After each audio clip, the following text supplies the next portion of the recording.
श्री स्वामी समर्थ. पितृ पंधरवड्यात दररोज काय करावे? पितृ पंधरवड्यात दररोज काय करावे? 1. सकाळची सुरुवात लवकर उठावे, स्नान करून स्वच्छ कपडे घालावेत, घरात पवित्रता ठेवावी. 2. पितरांचे आवाहन. कुश अर्थात दर्भ गळ्यात बांधावे. ओम पितृभ्यो नमः म्हणून पितरांना स्मरण करावे.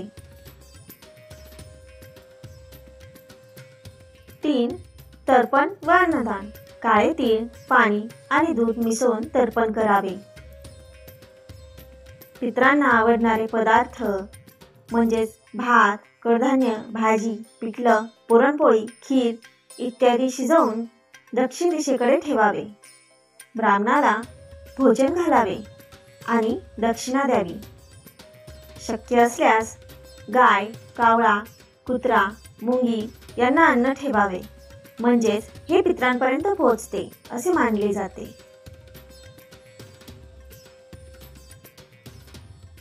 4. संध्याकाळ दीप लावावा आणि पितरांना नमस्कार करून दिवसाची सांगता करावी. शक्यतो मांसाहार, मद्यपान, तिखट, आंबट पदार्थ टाळावेत. पितृ पंधरवड्याचे विशेष दिवस.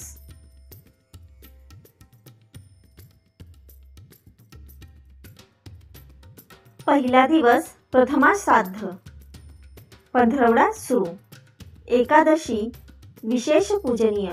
अमावस्या म्हणजे सर्वपित्री अमावस्या.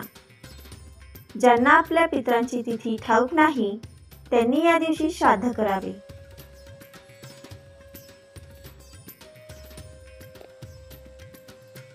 सोप्या शब्दात दररोज स्नान, तर्पण, पितरांना अन्न अर्पण, ब्राह्मण अथवा गरजूंना दान हे केले की पितर प्रसन्न होतात. धन्यवाद.